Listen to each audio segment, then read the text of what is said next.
Good morning, children. In this session, we will take up two experiments on breathing and respiration and discuss few terms. The first experiment is to demonstrate the action of diaphragm during breathing. In the previous module, I had mentioned about inspiration and the role of diaphragm. Here, we will learn through a demonstration. Let's understand the setup first. We can see two bell jars. A rubber sheet is tied around the bottom edge of the bell jar, and this sheet represents the diaphragm. Balloons are fixed into a tube which is bifurcated and then placed inside the bell jar. We observe two instances. In the first one, when the sheet is pulled downwards, the rubber balloons are expanded.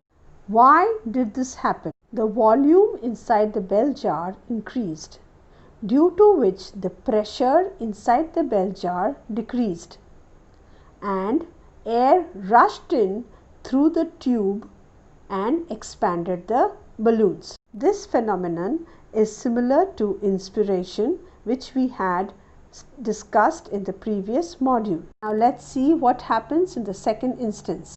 When the sheet is pushed upward, the balloons collapse. The reason behind this is that in this instant the volume inside the bell jar decreases and the pressure increases, due to which air rushes out. This phenomenon is similar to expiration. The sheet represents the diaphragm and the balloons represent the two lungs. Now let's proceed and study about the second experiment. The second experiment is to show that oxygen is taken in by animals during respiration. For this, we take two conical flasks, A and B. We place a live cockroach in flask A and a dead cockroach in flask B.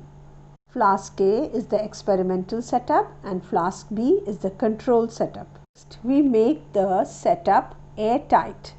For that, we place a rubber cork in the mouth of each flask. The flask is left for few hours and then a burning candle is introduced in each of the flasks. Here, we need to be careful to close the mouth of the flask tightly after immediately introducing the candle. What do we observe? We observe that the candle in flask A goes out very quickly compared to flask B. This proves that the living cockroach used oxygen for respiration. Now we'll know about two terms, hypoxia and asphyxiation. Hypoxia is a condition when there is deficiency of oxygen in the cells. This is due to less oxygen supply, and this can be seen in crowded rooms with poor ventilation.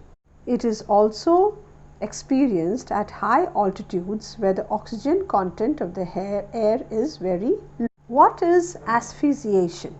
When the respiratory passages are obstructed, carbon dioxide starts accumulating and there is deficiency of oxygen, as neither oxygen is taken in nor carbon dioxide is expelled out because the respiratory passage has got obstructed. Condition of accumulation of more carbon dioxide is called asphyxiation.